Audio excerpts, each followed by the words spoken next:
رب اعوذ بک من همزات الشیاطین واعوذ بک رب ان یحضرون بسم اللہ الرحمن الرحیم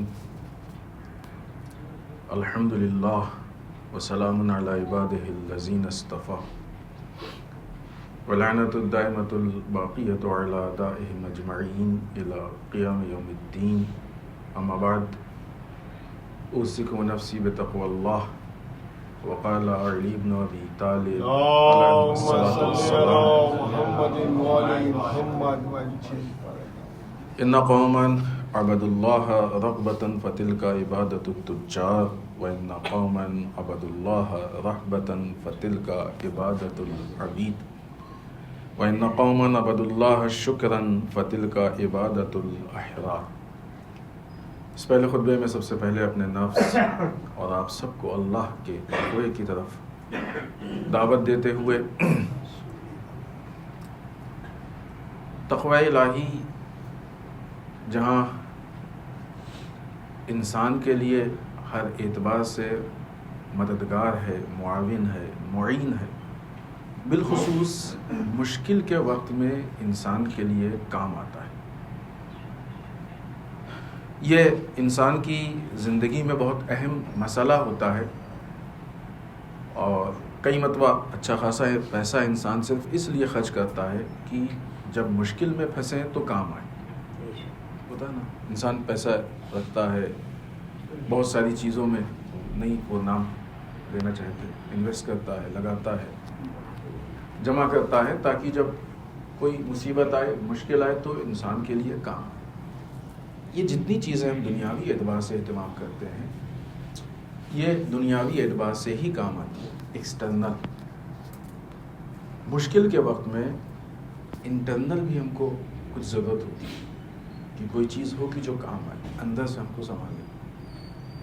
بعض اوقات ہوتا ہے کہ بہت سے مریض اپنی بیماری سے بہت جلدی بہتر اس لیے نہیں ہو پاتے ہیں کہ وہ اندر سے ٹوٹ جاتے ہیں۔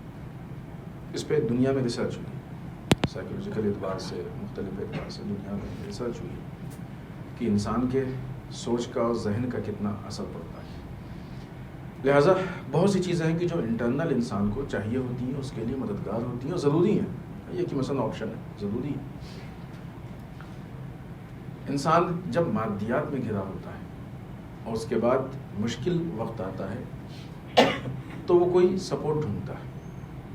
اگر اس کو ظاہری اعتبار سے سپورٹ مل گیا کہ جس پہ اس کو بھروسہ ہے تو اندر سے اپنے آپ کو مضبوط سمجھتا ہے، قوی سمجھتا ہے۔ اگرچہ یہ بھروسہ صحیح یا غلط ہے، خود اس پہ ایک گفتگو کی ضرورت ہے۔ اگر نہیں ملتا، کوئی اس کو اطمینان نہیں ہوتا ہے اس پہ، تو اندر سے ٹوٹ جاتا ہے، پھر اس کو کوئی سہارا دینے والا نہیں ہوتا ہے، اور اندر سے ٹوٹنے کی بنیاد پہ پھر انسان شکست تک چلا جاتا ہے، ہار جاتا ہے۔ اب یہ اتفاق ہے، اور ہو سکتا ہے باہر سے کوئی ملے سپورٹ اور وہ اس کو مقصد تک نہ پہنچا پائے تو دوسری مصیبت۔ لیکن در واقع ایسے موقع پہ جو سب سے بڑا انسان کے لیے سہارا ہوتا ہے، انٹرنل اعتبار سے اس کو مضبوط کرتا ہے، وہ الہی سسٹم ہے، اللہ پہ توکل ہے، اللہ پہ بھروسہ ہے، اللہ کی معرفت ہے۔ یہی وہ چیز ہے کہ جو انسان کو انٹرنل مضبوط کرتی ہے، اسی کے نام تقوی الہی۔ آپ دیکھیں ائمہ اطہار علیہ الصلوۃ والسلام،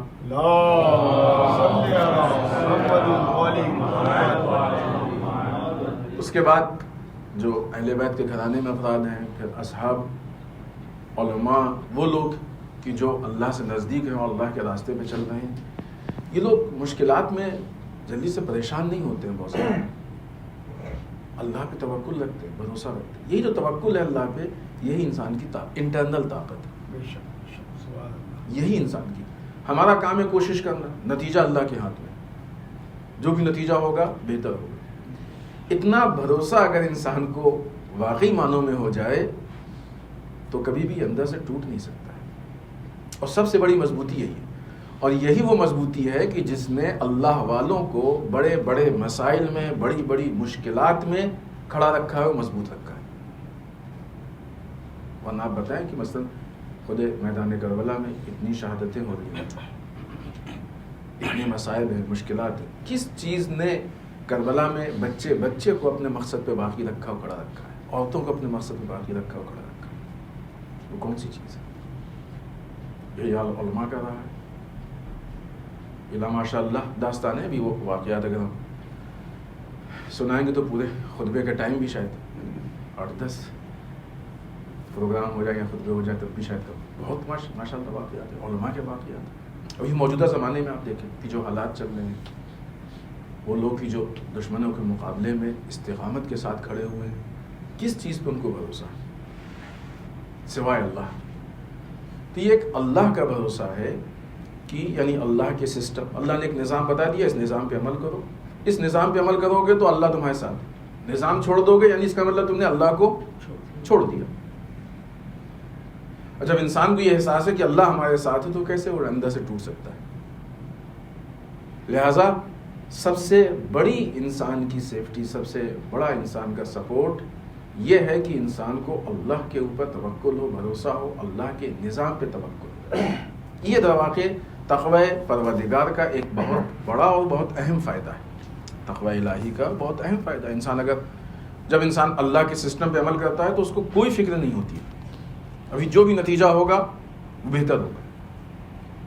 مشکل تو وہاں ہوتی ہے جہاں انسان الٹا سیدھا کرتا ہے، جو بھی نتیجہ ہوگا بہتر ہوگا، بظاہر دنیا کے اعتبار سے صحیح ہوگا تب بھی بہتر ہے، دنیا کے اعتبار سے صحیح نہیں ہوگا تب بھی بہتر ہے، کیونکہ ہم نے صحیح سسٹم پہ عمل کیا ہے، لہذا آنے والا نتیجہ ہم کو نقصان نہیں پہنچا سکتا ہے۔ لہذا تقوی پروردگار کا ایک بہت اہم فائدہ یہ ہے کہ وہ انسان کو انٹرنل مضبوط کرتا ہے، انسان کو سپورٹ کرتا ہے، اور انسان کو کسی بھی جگہ پہ شکست نہیں کھانے دیتا ہے، ہارنے نہیں دیتا ہے۔ اور اس کے بعد امیر المومنین مولائے متقیان حضرت علی بن ابی طالب علیہ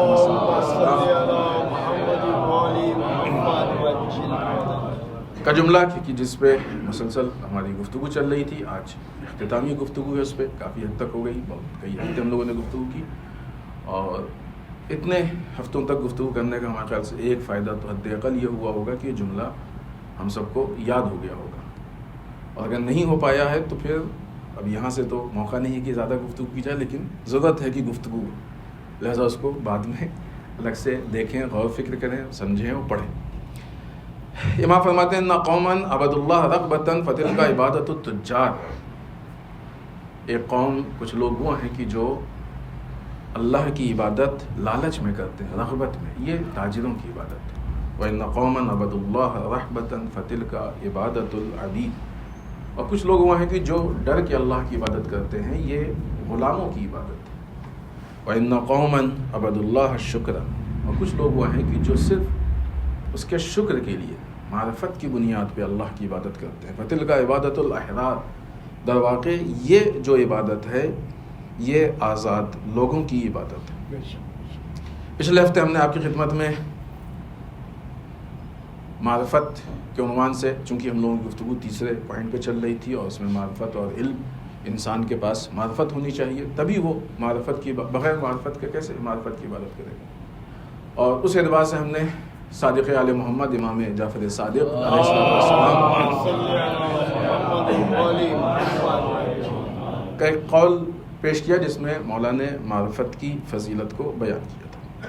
بہرحال یہ جو بھی عبادت ہے، اس کا مطلب یہ نہیں ہے کہ انسان کو جہنم کا خوف نہیں ہونا چاہیے یا جنت کی امید نہیں ہونی چاہیے، نہیں، وعدہ ہے قرآن میں، قرآن مجید کہتا ہے، بسم اللہ الرحمن الرحیم، وعد اللہ المؤمنین والمؤمنات جنات تجری من تحتها الانہار خالدین فیہا ومساکن طیبۃ فی جنات عدن، اللہ نے صاحبان ایمان سے وعدہ کیا ہے کہ وہ جنت میں ان کو باغ دے گا، نہریں ہیں کہ جو اس کے نیچے جاری ہوں گی، اور اس میں وہ ہمیشہ رہیں گے، خالدین، ہمیشہ اس میں رہیں گے، اور اسی طریقے سے اس میں ان کے لیے ہمیشہ کے لیے بہترین گھر ہوں گے۔ اللہ کا وعدہ ہے، اس سے کوئی انکار نہیں کر سکتا۔ اسی طریقے سے جہنم کے عذاب کا اللہ نے وعدہ کیا ہے، انکار نہیں کر سکتے، لیکن اس موقع پہ بارہا ہم نے گزارش کی ہے کہ اس کو مقصد نہیں بنا سکتے، کیونکہ یہ چیز اللہ کی نگاہ میں سب سے بڑی چیز نہیں ہے۔ ہم نے کسی موقع پہ آیت اللہ جوادی عاملی کا ایک جملہ پیش کیا تھا. اور جوادی عاملی اللہ ان کی برکت کو، ان کے سائے کو ہم لوگوں پہ باقی رکھے. عالم تشیع کی بہت عظیم، بلکہ عالم اسلام کی بہت عظیم شخصیت. وہ فرماتے ہیں کہ جنت پا لینا مومن کے لیے کوئی بہت بڑا ہنر نہیں ہے. مومن ہو کے بھی آدمی جنت تک نہیں پہنچ پائے تو کون سا اس نے بہت بڑا. عجیب بات ہے نا. البتہ یہ ان کے لیے جو واقعی مومنین ہیں، وہ لوگ نہیں کہ جو دن بھر گناہوں میں ملوث رہتے ہیں، آمدن گناہ کرتے رہتے ہیں. ان کے لیے نہیں ہے یہ. ان کے لیے ہے کہ جو اللہ کی اطاعت کرتے ہیں. آغا جوادی عاملی کے معیار کا جملہ ہے، لیکن ہے عموماً لوگوں کے لیے، انہوں لوگوں کے لیے بیان کیا. جنت پا لینا کمال نہیں ہے انسان کے لیے. کیوں؟ قرآن کہتا ہے جنت سب سے بڑی چیز تھوڑی ہے. لہذا اسی آیت شریفہ میں کہ جہاں پہ خداوند متعال اعلان کرتا ہے وعد اللہ المومنین، اللہ نے مومنین سے اور مومنات سے وعدہ کیا ہے جنت کا، تو مومنین مومنات کو جنت ملے گی. اسی میں آگے کہتا ہے وَرِضْوَانُ مِنَ اللَّهِ اکبر، اللہ کی ذرا سی رضا یہ کائنات کی سب سے بڑی چیز ہے. جنت تم کو ہم دیں گے، لیکن جنت سب سے بڑی چیز نہیں ہے. جنت پا کے تم خوش نہ ہو جانا. دنیا میں ہم ہوتے نہیں کہ مثلا اور اچھا، اور بہتر، اور بڑا، اور بڑا. لیکن آخرت کے لیے ایسی سوچنا چاہیے، بلکہ آخرت کے لیے ہی سوچنا چاہیے. دنیا میں تو کتنا بھی بڑا لو سب چھوٹنے والا ہے، آخرت کا ہی تو باقی رہنے والا. لہٰذا رضوان من اللہ اکبر، اللہ کی جو ذرا سی بھی رضا یہ سب سے بڑی چیز ہے. یعنی کیا مطلب؟ جنت سے بھی بڑی چیز ہے، سلسبیل سے بھی بڑی چیز ہے، جنت کے باغات سے بھی بڑی چیز ہے، جنت کے مکانات سے بھی بڑی چیز ہے، ہر چیز سے بڑی چیز ہے. اور پھر اس کے بعد آگے آیت شریفہ کہتی ہوا فوز العظیم، در واقع یہی جو ہے وہ سب سے بڑی کامیابی ہے، عظیم کامیابی ہے. فوز کہتے ہی ہیں فائنلی کامیابی کو، اس کے ساتھ اللہ کہہ رہا ہے عظیم. اللہ کو اگر راضی کر لیا تو یہ انسان کی سب سے بڑی کامیابی.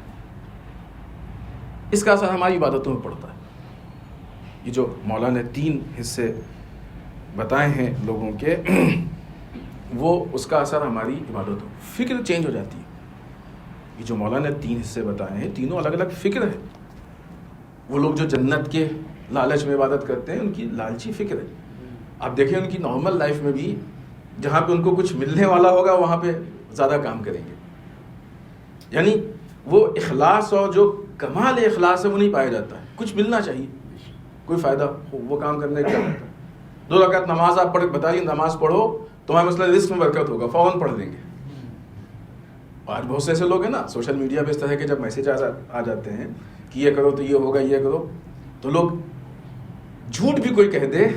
بامبے میں ایسے واقعات بہت سے ہو چکے ہیں کہ بعض جگہوں پہ ہم اشارہ نہیں کریں گے، بعض جگہوں پہ بھیڑ لگ گئی، جگہ نہیں بچی، صرف اس لیے کہ ان کو لالچ بتا دی گئی کہ فلاں جگہ جاؤ گے تو یہ فائدہ ہوگا. اس سے زیادہ بتائیں گے تو شاید صرف اس لیے کہ لالچ.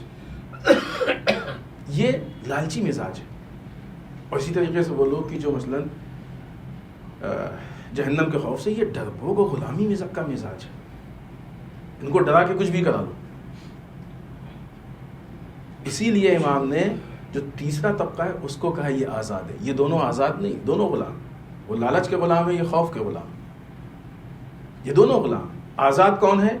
کہ جو نہ لالچ کی وجہ سے کوئی کام کرے، نہ خوف کی وجہ سے کوئی کام کرے. چونکہ یہ کام ہم کو کرنا چاہیے، ہماری ذمہ داری، اس لیے کریں. ہم نے اوائل میں یہ بات عرض کی تھی کہ جب یہ جنت کی لالچ اور جہنم کا خوف بہت اچھا نہیں ہے، تو پھر دنیا کی لالچ اور دنیا کا خوف کس کام کا؟ یہ تو اور بدترین چیز ہے. خدا نخواستہ اگر اس میں کوئی عبادت. لہٰذا یہ فکر ہے، باقاعدہ پوری فکر ہے کہ انسان کی فکر کیا ہے. ہماری فکر الہی فکر ہونی چاہیے، اور وہ معرفت کی بنیاد پہ. بغیر معرفت کے الہی فکر نہیں حاصل ہو سکتی ہے. آپ دیکھیں امام علی بن الحسین زین العابدین علیہ الصلوۃ والسلام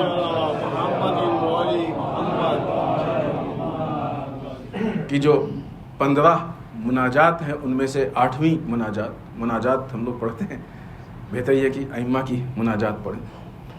اس میں امام نے عجیب بات پیش کی. بڑے خوبصورت جملے ہیں، بس ہم جلدی سے ترجمہ پیش کر کے اور آگے اپنی بات کو ختم کریں. پالنے والے تو ہی میری مراد ہے. مراد یعنی جس کا ہم ارادہ کرتے ہیں, جس کو ہم چاہتے ہیں, صرف تو. بہت بڑی بات ہے. لیکن اگر انسان اس مقام تک پہنچ جائے تو کمال تک پہنچ گیا. ہم صرف تجھے چاہتے ہیں, تیرے علاوہ کچھ نہیں چاہتے. بننا چاہیے انسان کو ایسا. یعنی اگر انسان دنیا کی کوئی چیز چاہتا ہے تو اس لیے چاہتا ہے کہ اللہ تک پہنچ جائے, اللہ کے کام میں آسانی ہو. یہ ہماری بات نہیں, یہ امام کہہ رہے ہیں مناجات میں سے. پالنے والے امام اللہ سے گفتگو کر رہے ہیں. پالنے والے ہم صرف تجھے چاہتے ہیں اور تیرے علاوہ کچھ ہماری مراد نہیں ہے اور کچھ ہم نہیں چاہتے. پالنے والے یہ راتوں کا جاگنا, یہ ہماری بیداری, یہ صرف اور صرف تیرے لیے, تیرے علاوہ کسی اور کے لیے نہیں. ہم لوگ جب کوئی اہم مسئلہ ہوتا ہے تو اس کے لیے رات میں جاگتے ہیں نا, تب تو بیکار بھی رات میں جاگتے ہیں, تو احمقانہ چیز ہے. رات میں جاگ کے ہم کوشش کرتے ہیں یہ مل جائے وہ مل جائے. کہتے ہیں نہیں, دن اور رات کی کڑی محنت ہے. اس کڑی محنت کے بعد ہم نے یہ حاصل کیا ہے. اتنی کڑی کی اللہ کو حاصل کرنے کے لیے اتنی کڑی محنت کی ضرورت نہیں ہے جتنی عام طور سے انسان دنیا کو حاصل کرنے کے لیے کرتا ہے. آدمی نارمل جو نیچرل لائف ہے, جو اللہ نے زندگی بتائی ہے, اس زندگی پہ عمل کرے, جو طریقہ بتایا زندگی کا, اللہ مل جائے گا, خود بخود مل جائے گا. وہ تو سریع رضا ہے نا, دعائے کو مل پڑھتے ہیں کہ نہیں, سریع رضا, بہت جلد راضی ہو جانے والا. مشکل تو ساری ہماری طرف سے. لہذا راتوں کو ہی جاگنا ہے صرف تیرے لیے, تیرے علاوہ کسی کے لیے نہیں. پالنے والے تیرے نور کا دیدار, یہی ہماری تمنا ہے, یہی ہمارا شوق ہے, یہی ہمارا اشتیاق ہے. البتہ وہ دیدار معرفت والا ہے, تو ہی ہماری آرزو ہے. پالنے والے تیری محبت کی وادی میں ہم گھوم رہے ہیں اور ہمارا مقصد یہ ہے کہ تو خوش ہو جا. تجھے خوش کرنا ہمارا مقصد ہے, اور ہماری ساری جو چاہتے ہیں اس کی انتہا یہ ہے کہ تجھ سے قریب ہو جائے. یہ امام مناجات میں کہہ رہے ہیں. اسی طریقے سے آپ دیکھیں دعا کو میں ہر شب جمعہ پڑھتے ہیں, پڑھیں, اور اس پہ غور کرنے کی چیز ہے. ایسی ہلکے میں نہ لیں اس دعا کو, بہت عظیم دعا ہے, بہت ہی عارفانہ جملے ہیں بعض اس میں بھی آہستہ آہستہ کس طریقے سے اللہ کی قربت کا احساس دلائے. حتیٰ کہ مثلا انسان جہنم کی آگ کو ڈرے, اور پھر یہی اسی چیز کی مولا کہنا, جہنم کی آگ سے کتنا ڈرتا ہے نا. آسان نہیں جہنم کی آگ کا برداشت کر لینا. ان دعائیں کو میں ہم کو بتاتی ہے کہ اللہ کی دوری اس سے زیادہ سخت ہے. کبھی احساس کیا ہم نے اس سختی کا احساس کیا؟ آدمی سے یہ بتائیں کہ مثلا جہنم کی آگ ہوگی, اتنی ایسا ہوگا, یہ ہوگا, اس میں ڈالا جائے گا. آدمی اگر احساس ہو جائے, محسوس کر لے تو ڈر جاتا ہے, کانپ جاتا ہے.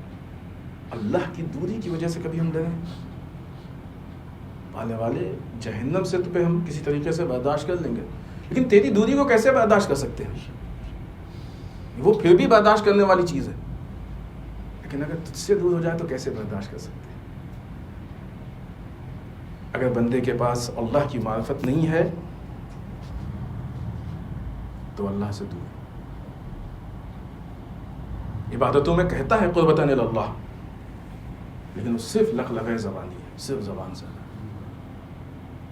قریب ہونے کے لیے کوشش کرنی پڑے گی. لہذا پھر وہی علم حاصل کریں اور اس علم کو عملی بنائیں. اس کے اثر ہونے کے لیے نفس کی پاکیزگی ضروری ہے. بعض اوقات ہوتا ہے کہ انسان کے پاس وسائل ہوتے ہیں علم کے, ملتا رہتا ہے, بہت سے لوگ تو لیتے ہی نہیں, ان کو ضرورت ہی سمجھتے ہیں ضرورت ہی نہیں ہے, تو فالتو چیز ہے, بیکار لوگ کیا کر لیں گے اس سے دنیا میں. ہم باقی چیزوں کو تو ان کو ضرورت ہی نہیں ہوتی ہے ان کی. سب سے پہلے تو غافل لوگ ہیں, یہ توفیقات سلب ہو گئی ان کی. بعض اوقات لیتے ہیں لیکن نفس پہ اثر نہیں پڑتا, کیونکہ نفس سخت ہو گیا. معرفت کی پہچان یہ ہے کہ انسان اپنے آپ کو آہستہ آہستہ گناہوں سے دور کرے, اللہ کی معصیت سے بچائے. بعض اوقات دیکھنے میں آیا کسی سے کہا بھائی کام مت کرو, حرام ہے, پھر بھی دیکھا اس نے وہ کام کیا. ابھی تک اگر بالفرض نہیں معلوم تھا اور معلوم ہو گیا, یہ پھر اس کا مطلب کہ اس کا نفس غلیظ ہے. اس غلیظ نفس میں اللہ کی معرفت نہیں آ سکتی, ممکن ہی نہیں ہے کہ آ جائے. جو انسان خود بخود گناہوں کی طرف بڑھے، گناہوں کا شوق رکھتا ہو، وہاں کیسے معرفت؟ یہ دو چیزیں جمع نہیں ہو سکتی، ممکن ہی نہیں ہے کہ وہاں پہ آ جائے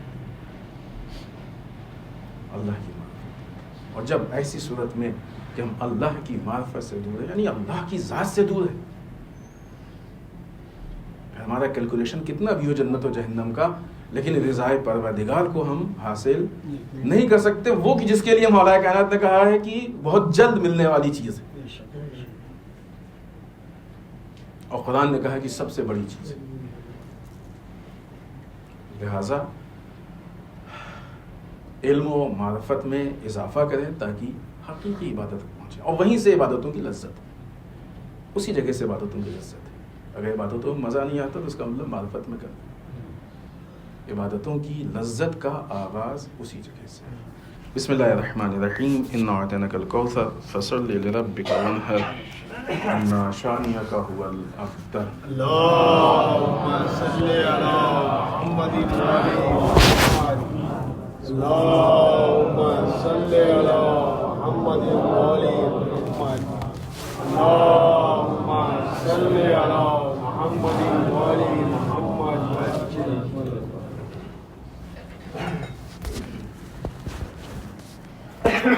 رب اعوذ بک من همزات الشیاطین واعوذ بک رب ان یحضرون۔ بسم اللہ الرحمن الرحیم، الحمد للہ الذی لا یبلغ مدحته القائلون ولا یحصی نعمه العابدون ولا یودی حقه المجتهدون۔ اللهم صل وسلم على صاحب الدعوة النبوية، اللهم صل على محمد وعلى محمد، وصالة الحيدرية، اللهم صل على محمد وعلى محمد، والعصمة فاطمية، اللهم صل على محمد وعلى محمد، والحلم الحسنية، اللهم صل على محمد وعلى محمد، والشجاعة الحسينية، اللهم صل على محمد وعلى محمد، والعبادة السجادية، اللهم صل على محمد وعلى محمد، والآثار الباقية، اللهم صل على محمد وعلى محمد، والمآثر الجعفرية، اللهم صل على محمد وعلى محمد، والعلوم الكاظمية، اللهم صل على محمد وعلى محمد، والرضاء الرضوية، اللهم صل على محمد وعلى محمد، والجود التقوية، اللهم صل على محمد وعلى محمد، والنقاوة النقوية، اللهم صل على محمد وعلى محمد، والهيبة العسكرية، اللهم صل على محمد وعلى محمد، والغيبة إلهية، اللهم صل على محمد وعلى محمد، ولعنة الدائمة الباقية على أعدائهم أجمعين إلى قيام يوم الدين۔ اما بعد، اس دوسرے خطبے میں مناسبات میں سب سے پہلی مناسبت اس ہفتے میں خاتون جنت صدیقہ طاہرہ حضرت فاطمہ زہرا اللهم صل على محمد وعلى محمد کی ولادت باسعادت بی بی کا رتبہ معنوی اعتبار سے اتنا بلند ہے کہ بہت مشہور حدیث ہے، رسول اللہ صلی اللہ علیہ وسلم اللهم صل على محمد وعلى محمد، الگ الگ انداز میں ہم شیعوں کے بھی منابع میں کتابوں میں موجود ہے، اور برادران اہل سنت کے ہاں بھی یہ حدیث موجود ہے۔ الفاظ کا تھوڑا سا فرق ہے لیکن مفہوم ایک دم سیم ہے بالکل۔ وہ یہ کہ بی بی کے راضی ہونے سے اللہ راضی ہوتا ہے، اور بی بی کے ناراض یا غضبناک ہونے سے اللہ ناراض اور غضبناک ہوتا ہے۔ البتہ یہاں پہ ہم کو یہ دیکھنا چاہیے کہ وہ کون سی چیزیں ہیں کہ جن چیزوں کے کرنے سے بی بی راضی ہوتی ہے۔ یہ غور کرنے کی چیز ہے، ایک جملہ ہے لیکن واقعی پوری زندگی کے لیے ہے کہ پروگرامنگ اس پہ ہونی چاہیے۔ وہ کون سی چیزیں ہیں کہ جن چیزوں سے اللہ راضی ہوتا ہے، وہ کون سی چیزیں ہیں کہ جن چیزوں سے بی بی راضی ہوتی ہیں، اور وہ کون سی چیزیں ہیں جن چیزوں سے بیوی ناراض ہوتی ہے. یعنی اللہ کی رضا اور ناراضگی جاننے کے لیے بہترین وسیلہ ہے صدیقہ طاہرہ. ان کی اس مختصر سی زندگی کو دیکھ لیجئے کہ بیوی کن کن چیزوں سے راضی ہو رہی ہیں اور کن کن چیزوں سے ناراض ہو رہی ہیں. اگر اس کو ایک جملے میں بیان کیا جائے، اسلام کے سسٹم کو، نظام کو رائج کرنے، احیا کرنے سے بیوی راضی ہو رہی ہے. اس کے خلاف کوئی ہو تو بتائے، کوئی بات نہیں. اور اسلام کے سسٹم کے اگینسٹ میں جانے سے بیوی ناراض ہو رہی ہے. ان سے بھی ناراض ہیں. بیوی کے کمالات میں یہ ہے کہ بیوی نے وہ بہترین خطبہ ارشاد فرمایا ہے کہ جو نہایت وسیع بلیغ، بہت سارے کمالات ہیں بیوی کے خطبے میں، کہ چاہے وہ خطبہ فدق ہو، چاہے وہ دوسرا والا خطبہ ہو جس کے متعلق اس سے پہلے گفتگو کی، کہ جو مدینہ کی خواتین کے سامنے بیوی نے ارشاد فرمایا. لہٰذا ان خطبات میں اگر آپ دیکھ لیں تو بیوی ان سے بھی ناراض ہیں جنہوں نے نظام اسلام سے چھیڑ چھاڑ کی ہے. بیوی ان سے بھی ناراض ہیں کہ جو ان ساری چھیڑ چھاڑ کو دیکھتے رہے اور خاموش رہے. ان سے بھی بیوی ناراض ہے. لہٰذا آج بھی اگر کوئی ایسا کرتا ہے تو بیوی اس سے ناراض ہے. اور آج بھی اگر کوئی نظام اسلام کے احیا کے لیے کام کرتا ہے تو بیوی اس سے راضی. اور پھر اس سے یہ معلوم ہو جاتا ہے کہ اللہ کس سے راضی ہے اور اللہ کس سے ناراض ہے. بیوی کی وہ زندگی ہے کہ جس میں آپ نے سختیوں میں رسول کا سپورٹ کیا ہے. یہ آسان نہیں ہے، بہت سخت کام ہے. حتیٰ بعض روایات میں ہے کہ صدیقہ کی عمر کم تھی اور مسجد الحرام میں رسول نماز پڑھ رہے تھے. ظاہر اعلان رسالت ہو چکا تھا، لیکن اتنی بہت زیادہ اس وقت لوگوں نے آ کے رسول کے اوپر جانور کی غلاظت ڈال دی. بیوی نے جا کے اس موقع پہ اس کو صاف کیا اپنے ہاتھ سے. ایسی بہت ساری چیزیں ہیں کہ جو بیوی نے اپنے باپ کا یا اللہ کے رسول کا سپورٹ کیا ہے، سختیوں میں ساتھ دیا ہے پیغمبر کا. جہاد کے مواقع پہ مولا کائنات کا سپورٹ کیا. مولا کائنات کے ساتھ رہی جہاد کے بہت سے ایسے واقعات ہیں کہ جس میں بیوی نے سپورٹ کیا. عبادتوں میں آپ کی کوئی مثال نہیں ہے جسے اگر کہا جائے کہ فرشتوں کی بھی آنکھیں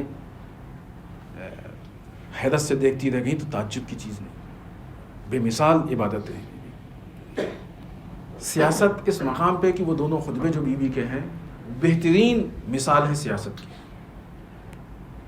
ان کو مختلف اعتبار سے اور مختلف نگاہ سے ان خطبات کو پڑھنا چاہیے اور دیکھنا چاہیے کہ اس میں تربیت ماں کے اعتبار سے وہ بہترین تربیت کی کہ مثلاً حسنین جیسے دو لڑکے کہ جو وقت کے امام ہوئے علیہم الصلاۃ والسلام،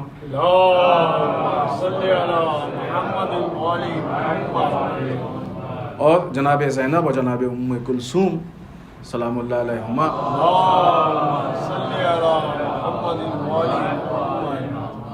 جیسی لڑکیاں. واقعی یہ جو خاصیتیں ہیں بیوی کی، یہ واقعی بے مثال خاصیتیں، اور اس کم ایج میں ایثار، فداکاری، اسلام کے لیے سٹینڈ لینا. لہذا بیوی سب کے لیے آئیڈیل ہے، سب کے لیے. بچوں کے لیے بھی آئیڈیل ہے، کیسے بچپنے میں زندگی گزاریں یا بچے کس طریقے سے. جوانی بھی ان کی لوگوں کے لیے نمونہ عمل ہے، آئیڈیل ہے. شادی بھی نمونہ عمل ہے، آئیڈیل ہے. شادی سادگی کے ساتھ، اور کس مقصد سے شادی. آپ کی پوری سیرت آئیڈیل ہے. بعنوان بیٹی آپ آئیڈیل ہے، نمونہ عمل ہے. بعنوان ماں نمونہ عمل ہے. بعنوان زوجہ نمونہ عمل ہے. البتہ یہ خواتین کے لیے، لیکن مردوں کے لیے بھی. کس طریقے سے ہم مقاومت کریں، کس طریقے سے ہم حق کا ساتھ دیں، کس طریقے سے ہم باطل کے مقابلے میں آ جائیں. لہذا پوری زندگی آپ کی نمونہ عمل ہے. صدیقہ طاہرہ اس خاتون کا نام ہے کہ جنہوں نے دنیا میں خواتین کو کمالات کی چوٹی پہ پہنچا دیا. یہ اس موقع کی بات ہے کہ جب لڑکیوں کی کوئی عزت ہی نہیں تھی، آپ کو معلوم ہے نا. عورتوں کی کوئی ویلیو ہی نہیں تھی اس موقع پہ. صدیق آسان نہیں تھا اس موقع پہ, آج بھی اتنا آسان نہیں ہے یہ کام. اس موقع پہ ان جاہلوں کے بیچ میں جن کی فکر ہی یہی تھی کہ عورتوں کی کوئی حیثیت نہیں ہے, ان کے درمیان عورتوں کی فضیلت کو, رسپیکٹ کو پہاڑ کی چوٹی تک پہنچا دیا, بلندی تک پہنچا دیا. یہ بی بی کا کمال ہے. اور در واقع اگر ہم ان کی سیرت پہ عمل کرتے ہیں, معاشرہ پلس بالخصوص خواتین, تو آج ہم بھی کمالات اور فضائل کی چوٹی تک پہنچ سکتے ہیں. بی بی کے ولادت کی تاریخ سے متعلق 2 مناسبتیں ہیں کہ جو منائی جاتی ہیں. ایک مناسبت جس کو ہم روز مادر, اور ایک مناسبت جس کو ہم روز زن یعنی وومنس ڈے, مدرس ڈے. دونوں پہ ہم کچھ جملے آپ کی خدمت میں عرض کریں. البتہ مدرس ڈے زیادہ مشہور ہے, لیکن وومنس ڈے جو ہے وہ بھی منایا جاتا ہے اور اہم ہے اور حق ہے بی بی کا. دیکھیں در واقع آج کے زمانے میں خواتین کو لے کے دنیا لوگوں کو دھوکہ دے رہی ہے. اگر ہم یہ چاہتے ہیں کہ عورتوں کے بارے میں صحیح طریقے سے ہم فکر کریں, سوچیں, صحیح طریقے سے ہم پروگرامنگ کریں, آگے بڑھیں, اور اس میں ہم سے کوئی غلطی نہیں ہو, تو ہمیں غربی باتوں سے سب سے پہلے خالی ہونا پڑے گا, مغربی باتوں سے, ویسٹرن باتوں سے خالی ہونا پڑے گا, کیونکہ اس میں سوائے دھوکے کے کچھ نہیں. اگر عورتوں کے لیے کچھ کرنا ہے تو سب سے پہلے ہم کو وہ چیزیں کہ جو مغربی دنیا ہمارے لیے پیش کرتی ہے عورتوں سے متعلق, اس کو چھوڑنا پڑے گا. کیوں؟ اس لیے کہ مغربی دنیا میں در واقع جو سارا کھیل ہے وہ جو سرمایہ دار طبقہ ہے, کیپٹلسٹ طبقہ ہے, اس نے جو پولیٹیکل طبقہ ہے, سیاسی طبقہ ہے, اس کو اپنے قبضے میں کیا. لہٰذا استعماری نظام پہ عمل کرتے ہوئے, نہیں معلوم یہ بہت سخت نہ ہو جائے الفاظ, سرمایہ دار کیپٹلسٹ طبقہ اور سیاسی پولیٹیکل طبقہ, انہوں نے ملا کس راستے پہ چل رہے ہیں؟ استعماری راہ. استعمار کسے کہتے ہیں؟ حالانکہ اصطلاح کے لیے نہیں. استعمار وہ لوگ ہیں, در واقع یہ عربی لفظ ہے, اس کے معنی یہ ہے کہ جو خالی جگہ ہے ان کو آباد کرنا, آبادی چاہنا. لیکن جس طریقے سے مغربی دنیا نے ہمیشہ اچھے الفاظ سے غلط چیزیں پیش کی ہیں, ہمیشہ دھوکہ دیا ہے, ویسے اس میں بھی دھوکہ. طاقتور ملک کمزور ملکوں کے اوپر آباد کرنے کے بہانے قبضہ کرتے ہیں اور پھر ان کو برباد کر دیتے ہیں. اسی لیے سب سے بڑا استعمار انگلینڈ کہا جاتا ہے کہ اس نے پوری دنیا پہ آباد کرنے کے بہانے قبضہ کیا ہے اور پوری دنیا کو لوٹا. اگر آپ کو یاد ہو تو ہم نے ایک موقع پہ ایک جملہ عرض کیا تھا کہ جو فخر سے کہتے ہیں کہ ایک زمانہ تھا کہ جب برٹش کی حکومت میں سورج نہیں ڈوبتا تھا, وہ ان کے لیے باعث ننگ و عار و شرمندگی ہونا چاہیے, اس لیے کہ وہ تمہارا مال نہیں تھا, وہ لوٹ کا مال تھا. وہ یہ ثابت کرتا ہے کہ تم اتنے بڑے لٹیرے تھے. یہ دنیا جو ہے یہ عورتوں کے استحصال, مس یوز کی بات کرتی ہے. جب بھی یہ عورتوں کے لیے بات کرتے ہیں تو کبھی یہ لاجک والی بات نہیں کرتے, فلسفی بات نہیں کرتے ہیں, کبھی بھی یہ عورتوں کی اچھائی اور بھلائی کے لیے بات نہیں کرتے ہیں. ان کے لیے جو عورتوں کے لیے احساسات ہیں وہ انسانی احساس نہیں ہے. ایسا نہیں ہے کہ وہ یہ سمجھیں کہ مثلا خواتین جو ہے وہ معاشرے میں کمزور ہو گئی ہیں, لہٰذا ان کے لیے کچھ ایسا کام کیا جائے. البتہ یہ جو جملے ہیں بھی ہم پیش کر رہے ہیں, یہ رہبر معظم نے اتفاقاً ابھی خواتین سے ملاقات کی, اس میں یہ بات پیش کی, یہ آپ کی خدمت میں عرض کرتے ہیں. ایسا نہیں ہے کہ مثلا عورتیں کمزور ہو گئی ہیں اور آؤ ہم ان کی حمایت کریں, نہیں.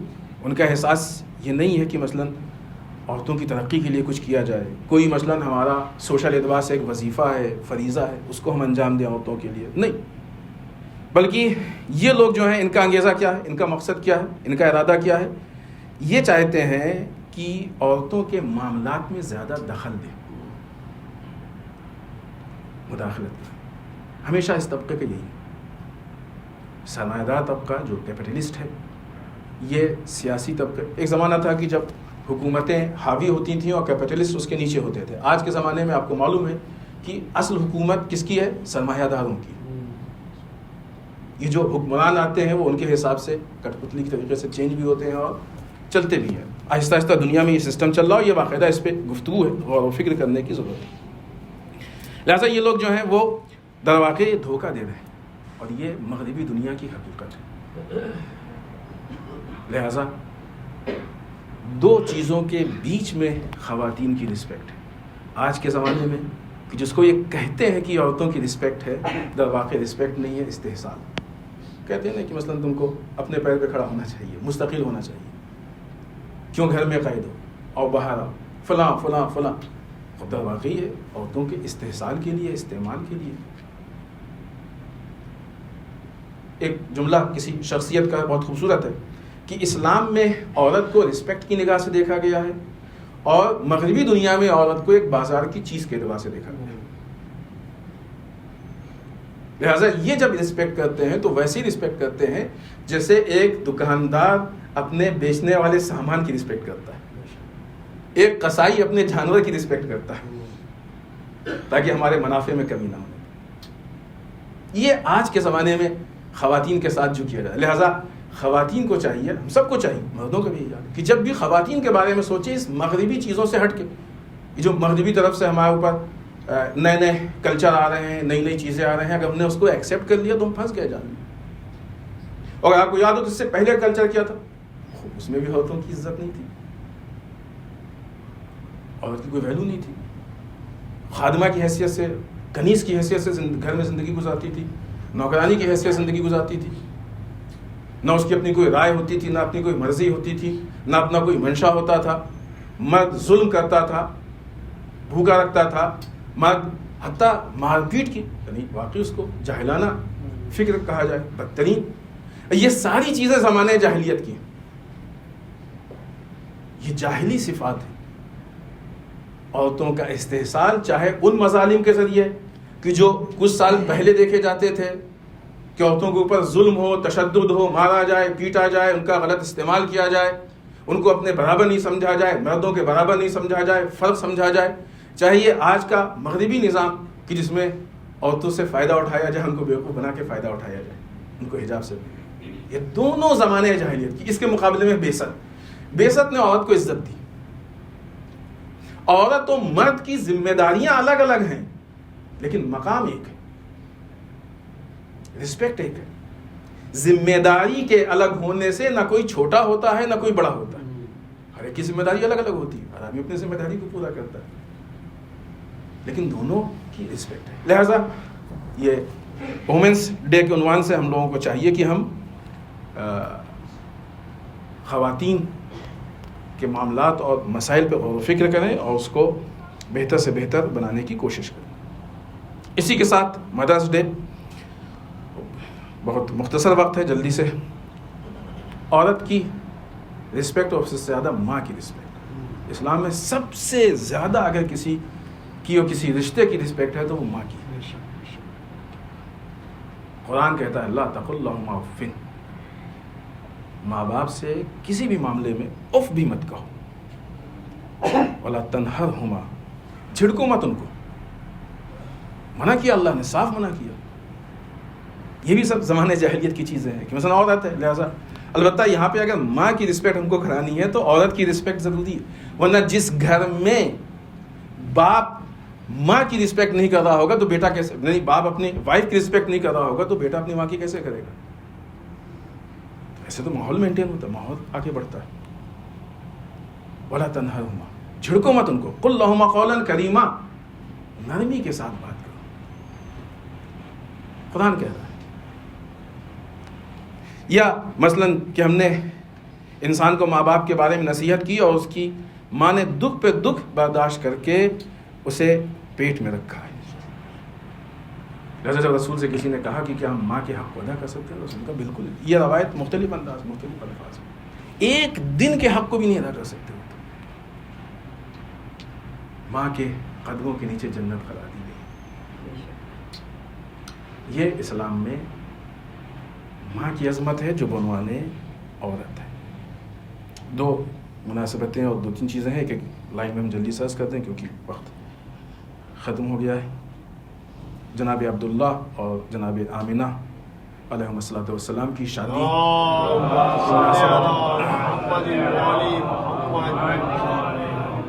آج کی دنیا کا ایک بہت بڑا اور اہم مسئلہ بنتا جا رہا ہے شادی، مختلف جہات سے۔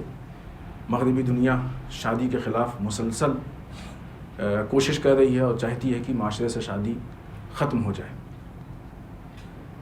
ہم لوگ بھی شادی کو دن بدن سخت بناتے جا رہے ہیں، اور جتنا شادی کو سخت بنائیں گے اتنا ہم مغربی کلچر کا سپورٹ کریں گے۔ شادی آسان بنائیں، ورنہ شادی جو حلال ہے وہ سخت ہوگا، مقابلے میں حرام آسان ہوگا، تو خود بخود یہ انڈائریکٹ میسج ہے کہ انسان پھر کس راستے پہ جائے۔ لہٰذا ہمیں اپنی ہونے والی شادیوں پہ غور و فکر کرنا چاہیے کہ اسلامی طریقے سے، اسلامی کام ہے تو اسلامی طریقے سے ہونا چاہیے نا، غیر اسلامی طریقے سے نہیں ہونا چاہیے۔ پھر اس کا ایک روایت کے حساب سے حضرت ام کلثوم سلام اللہ علیہا کی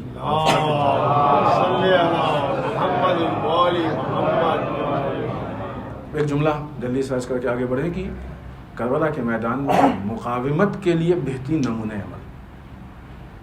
لہٰذا آج جو مسلمانوں کے درمیان مقاومت کا مسئلہ ہے وہ واقعی جناب ام کلثوم، جناب زینب سلام اللہ علیہا، ان لوگوں سے ہم کو درس لینا چاہیے، اور الحمدللہ ان سے درس لے کے مقاومت آگے بڑھ رہی ہے، تبھی اتنے بڑے بڑے حملے ہونے کے بعد بھی آج بھی مقاومت محفوظ ہے۔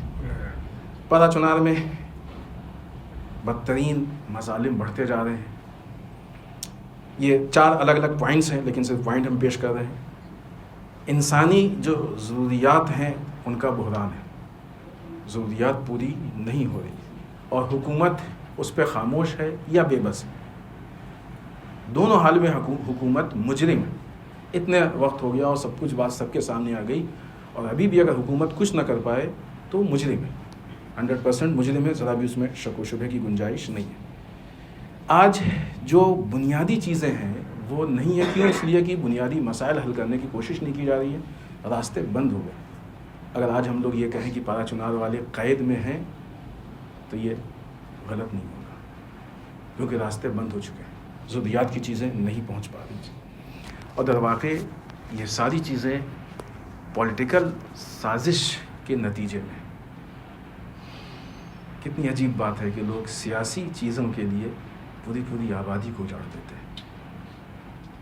اتنا خطرناک حیوان تو جنگلوں میں درندہ بھی نہیں ہوتا ہے جتنا یہ انسانوں کی آبادیوں میں یہ انسان۔